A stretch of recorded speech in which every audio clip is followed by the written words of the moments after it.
any spending agreement that is arrived at by the end of the year has to be consistent with the resolution of the default crisis. Otherwise, what was it all for? The Republicans need to stand together. We're so divided right now. It's not what I would have done. I would have turned over the documents, but if I were the former vice president and then the current president, I wouldn't have stored classified documents in my garage either. Hello, I'm Robert Costa in Washington. Welcome to America Decides. Another showdown on Capitol Hill. House Republicans are pushing for cuts to government funding, raising the risk of a possible government shutdown. The House Appropriations Committee adopted spending targets for the next fiscal year below what was agreed on in the debt ceiling deal. And Speaker McCarthy promised conservative lawmakers to focus on reducing spending. Multiple House Freedom Caucus members have expressed anger at McCarthy over that debt limit agreement. CBS News congressional correspondent Scott MacFarlane joins us now. Scott, for the lay of people out here who aren't following it every minute by minute like you, what the heck is going on Capitol Hill? They had a debt ceiling deal on spending. Now it's all being revised. Take us inside. Got a big fat case of buyer's remorse going on inside the Capitol. A group of House Republicans don't like the deal that was cut. And it's clear, even though they've let the train get back on the tracks, they've let the House continue functioning over the next few weeks and next few months, this train is headed to a station where the rails are broken and a derailment is possible. A government shutdown isn't just a possibility, it's an increasing likelihood because they don't like that deal cut to end the debt ceiling crisis. Let me give you a bottom line here. Some number of House Republicans who, oh, by the way, control the purse strings and control the majority in the U.S. House want to cut spending down to a lower level. That could be a deal breaker, not just with their colleagues in the House, but most certainly with the Senate. We're looking at two different pairs of train tracks that are going in different directions. Scott. We brought our questions to the Senate. Go ahead, Bob. Let's pull back here for just a second. So there was a debt ceiling deal on spending. It passed both chambers and was signed by the president, correct? Absolutely. So when you say a government shutdown is possible, how so? If the deal's already been cut and it's been signed into law by the president, what derails the train specifically? Yeah, so the debt ceiling deal averted the debt ceiling crisis and a default on America's debt, which could have been catastrophic to the economy. We are still in appropriation season, though, in Washington. In fact, there were hearings going on today, business meetings underway today. They have to appropriate money for the government to function in 2024. That's a process. Sometimes it gets a little bit ugly. It's caused some government shutdowns in the past. But there are members of the House Freedom Caucus who are on or involved with the appropriations process, on the committee or involved with the negotiations, and they want to scale spending back to a lower level. And that's going to run afoul of what the senators want to do and what others in the House want to do. They still have to appropriate for 2024. Take a listen to what Senator John Thune, in Republican leadership in the Senate, had to say when we asked him about the prospect of a government shutdown. What's your level of concern of a government shutdown based on what you're seeing in the House right now? Is this a real risk in your mind? It's always, these funding issues are always hard. We just came out of a big, debt limit deal, which sets the top line numbers, and we'll be able to get a process in place that allows us to fund the government so we don't have a shutdown scenario. This is an issue to watch over the coming weeks and months. Bob, if you're wondering when the next blow-up between the House Freedom Caucus and the House Speaker is likely, it's during that appropriations process. But if they don't come up with an appropriations deal on spending, so because this is confusing for a lot of people, there's a debt ceiling deal to avert the debt ceiling from being a crisis moment where the fiscal house of the country is put at risk. But if they don't come up with an agreement, let's say, on this appropriations, which is really just the funding for all these programs, couldn't they just pass that CR, what's called a continuing resolution, to keep things as is? It's maddening how many Washington phrases are in this, right? But it's necessary to go through them. The appropriations process is the dissemination of taxpayer money. A continuing resolution could avert a government shutdown. What does that mean? A temporary spending plan to prevent a government shutdown. But here's the reality, and it's increasingly clear as this week goes on, Bob. There's no guaranteed Republican majority votes for any of the things I just described and that you just described, because you have House Freedom Caucus members who are not only dissatisfied with the level of spending that came out of that compromise and the path forward, but they're concerned about how leadership's handling things in principle. And when you start dealing with problems that are in principle, you are dealing with things that could cause derailments in the legislative process and potentially lead to a government shutdown. And Scott, one final thing on this spending standoff. You heard from Senator John Thune, saw you right outside the Senate steps with him. What about Leader McConnell? Does he step in at some point and cut a deal with President Biden, or is this again going to be something where the House Republicans, Speaker McCarthy, have to cut a deal with the White House? That is a great question, because that really will define what happens. Who are the stakeholders? Who are the people who are at the table? Last time it was the Speaker and President, and it's still a bit of a mess in the U.S. House. Scott McFarland tracking it all. Thank you for joining us. And later in this half hour, I'll speak with Republican Senator from Alabama, Tommy Tuberville, the former football coach, about former President Trump's arraignment and Tuberville's visit to Bedminster. The 2024 Republican presidential field is growing, with another contender jumping in. Miami Mayor Francis Suarez announced his presidential bid Thursday morning. His entrance into this crowded field comes just days after former President Trump appeared in court on federal charges in Miami. For more on this announcement, CBS News political director Finn Gomez joins us. Finn, what is the Miami mayor doing here? It's pretty late in the game, but he's getting in. He says it's a generational difference that he's trying to set. He's 45 years old. The front runner in this race, the early front runner in this race, former President Donald Trump, is of course 77 years old. He's also the first Latino candidate to enter the race. He said that he's looking to expand the field. I think it's interesting to note also, Bob, that former senior White House advisor and someone who still talks to the former president often, Kellyanne Conway, just a few weeks back, was sort of shepherding him around D.C., and it told Politico that he would be a top of her list for a vice presidential pick. So I think it's interesting that he's getting into the race, but it's a crowded field. There are now 11 by CBS's count. Finn Gomez, thank you very much. And Alabama Republican Senator Tommy Tuberville has been a staunch defender of former President Trump and was with him Tuesday night after his arraignment. He joins us next. You're streaming America Decides.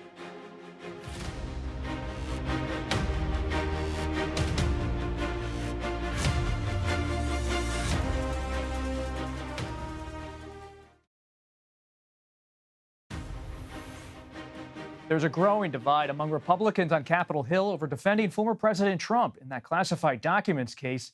There's also a divide on whether Trump should be the GOP nominee. Senator Tommy Tuberville of Alabama now joins us. Senator, thanks for taking the time. We appreciate it. Thank you, Bob.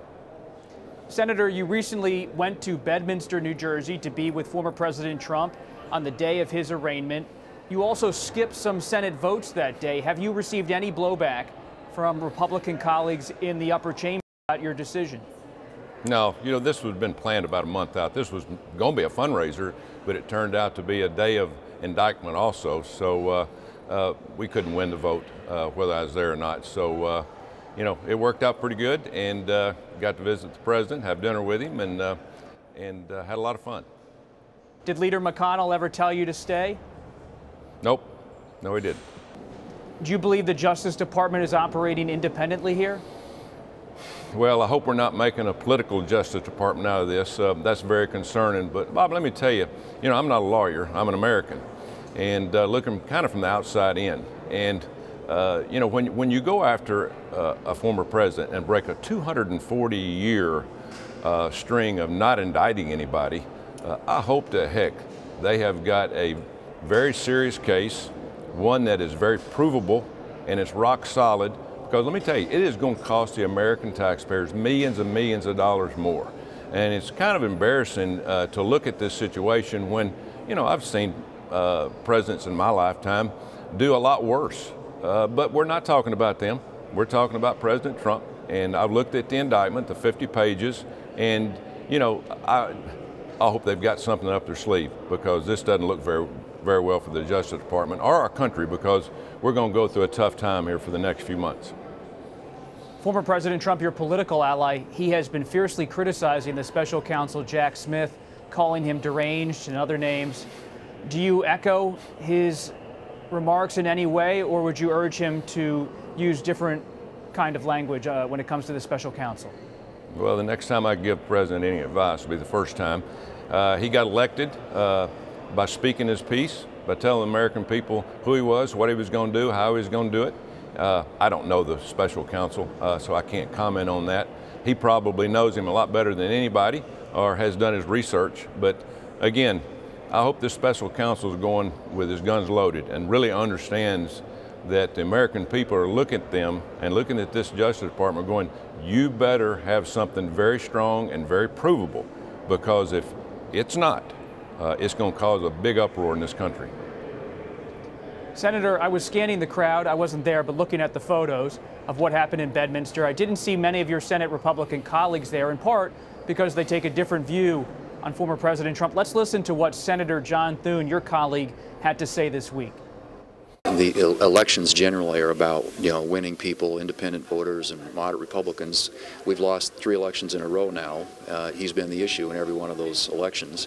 And I don't think, getting into this tit for tat where it's a race to the bottom to see who can retaliate against whom from one administration to the next is the way to lead the country forward. What's your response to Senator Thune? Well, the big thing, being a former football coach, somebody's got to take the blame, right? And there's some people going to give the blame. We should be taking the blame here in Washington, D.C. for what happened in the last race in terms of the Senate and the House, where we should have won by many more. That didn't have anything to do with President Trump. He's got his base of voters. People are going to go out and support him. He's going to need to build on that, and he will. But we need to stay out of that up here. We need to handle our own business here in D.C. The Republicans need to stand together. We're so divided right now. But, I'm glad that we have, 10, 12, 14 people running on the Republican side. We need a deep bench. We need people that are going to be future candidates or possibly President of the United States. And so we all need to be on board on that together. But to blame President Trump for what happened last November, that's absurd. But it's coming from the number 2 Republican in the Senate. So is there a deep divide in your own party in the Senate over Trump? Well, you got some people that dislike some of the things that President Trump did. When they were in the Senate last time, I wasn't here when President Trump was in the White House. But I think at the end of the day, you're going to have people that are going to express their opinion between now and the end of the primary. But we had better come together. This country needs a leader in the White House. We have not seen leadership in the last 2.5 years. We saw it 4 years when President Trump was in office. Now, a lot of people didn't like some of the abrasiveness that he ran with and become when he was leader, but we need a strong leader. When you talk about taking the bull by the horns or having a strong leader, I'm curious about what that means when it comes to things happening inside the country. As you just said, the former president recently said if he wins again, he wants to appoint a special prosecutor to investigate his political opponent, President Joe Biden, and his family. Is that something you would agree with? Well, I would say there's a lot of problems there. I am a senator. I have the opportunity to go behind the scenes and look at documents. I hate to see what this country is getting ready to go through with the president. We don't know where that's going to go. There are problems, and there is a lot of problems. So, that being said, President Trump has just given the people of America his opinion of what he would do when he's elected. And so we'll just have to wait and see with that. But again, we do need leadership. I've got holds on all the military officers, the generals and admirals, have for 4 months. They say it's an important deal that I'm holding up readiness. I've heard zero from the White House. Now, if I was President of the United States and I had a senator over here that was holding up my generals and admirals, I'd make a phone call or I'd send for him. Go get him and let's talk this out. I've heard nothing. I've heard zero from the White House. And you're holding up some of these military nominations because you believe the Defense Department has the wrong position on how it funds and talks about in policy reproductive rights. Is that correct? Yeah, but it's about that. But it's more about changing the policy on your own. Bob, we cannot legislate this country from the White House or from the Pentagon. We can't allow them to do that. And this is more about them saying, listen, we're going to change this. We know we're supposed to go through Congress, but we're not going to do it. We're going to change it on our own. I said, no, you're not. You're not going to do that. I ran for Congress. I ran for Senate. I was elected. And our job here is to pass bills or not pass bills. So if they want to do that, leave the policy the way it is, send us a bill over, and let's vote on what they want. If it passes, we use it. If we don't, we stay with the old policy. That's been that way for decades. And all of a sudden, after Roe Wade, they said, well, let's put as many government employees, have them an opportunity to have an abortion. And that's exactly what happened. And so I'm not going to allow them to do it. And so I'm sticking with my holds, and I'm going to get some conversation with, I've had 10 minutes with the Secretary of Defense in 4 months. I've had 0 with Joe Biden. I've had 0 really with Chuck Schumer, Jack Reed, the Armed Services Committee chairman. They're really concerned about it. There's 0 conversation going on. Senator Tommy Tuberville of Alabama, thank you for joining us. Thank you, Bob. Former President Trump's indictment this week has had major effect on next year's presidential election. I'll speak with people from both parties about the race for the White House after the break. You're streaming America Decides.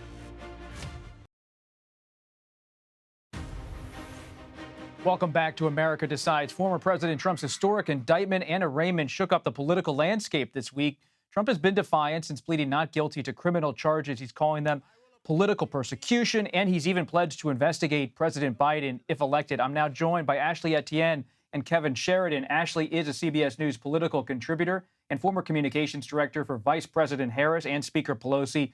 Kevin is a former national spokesperson for the Republican National Committee and a Republican strategist. Ashley, we'll begin with you. Democrats, do they focus now on the Trump charges or still just mostly focus on the economy, abortion rights, and some of those issues? Well, the president will not be focusing on Trump's charges. I mean, he's made that very clear. It's not in their interest to do it, right? They're just going to let this play its course, run its course. But there are folks in the Democratic Party from leadership on down in the external apparatus that are definitely going to be making hay out of these indictments. I mean, the whole point is to remind the American public, this is what you're going to get with Donald Trump, right? I love the Wall Street Journal piece where they sort of said this is a pattern of self-destruction on the part of the president. You know, reminded me of going back to the first impeachment where we made the same simple arguments, which is violation of his oath of office, that he mishandled national security, and that he put our national security at risk, right, at the expense of the interests of the American public. So that's what the Democratic Party is going to make. That's the case they're going to make, and they're going to just make this point that, like, this is what you're going to get with Trump. You know, this is who he is.